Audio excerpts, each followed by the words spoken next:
ngo yi joje insebla hala ile mut an yile barje nyemere ingera unyi wemere hala nkobla le ogweyi unyi mwanwon ninguyong ejamlini de ndandik bonga ni misma borba pe enyo le hala nyen an hola we eyi bilem gwong bebe tobilam John ukebang ileblem le ubengba ingera unyi likebeli lolombi ni iyom wemere unlamakunde hala ayelisu limasora ngadabor inyeng nyigil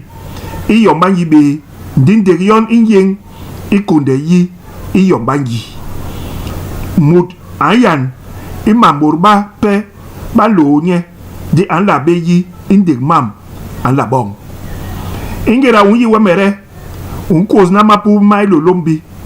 umba bisu bibod nong na kalwe bubu bimpemel inyo wong ni mabongok mong John ingera kwang babekale imununu aye man nyambe ilong Egypto ni ilong Grekia ni kile nyambe angwanye ni mura ingera unyi wemere unyi la kunde ipes ma hongol mong ya egwom biye wenseng umbangwo umbana yi ni pegi yosuna ingera unyi wemere unla timbengi mambarga nje abihe murbinam ba murbinam alama bana ning boga ba ingera mut ayi nyemere we ayi ilolombi ba ingera mut ayi nyemere hala mbong yele abana yi ni pegi yosuna ba ingera mut ayi nyemere nyuye igwene habe nyensenge ba ingera mut ayi nyemere hala mbong yele ayi maliga ba sogol ba borle ara ni ilolombi ba bok masohe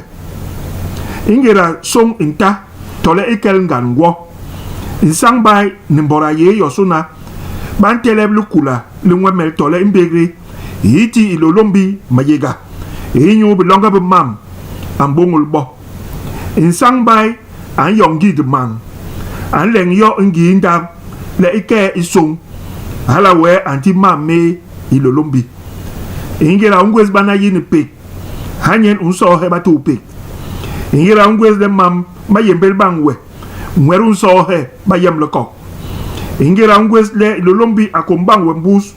unso he njombongo ingera ungwez le maliga mai ilolombi mon manene hanyen unso he kimalchai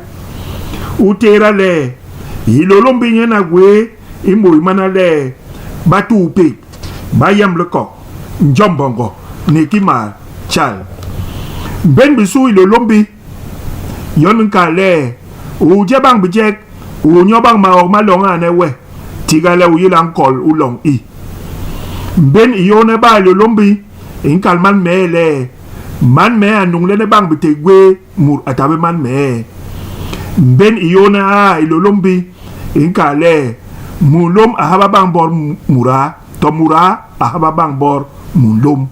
masora ninu ankil hi kokok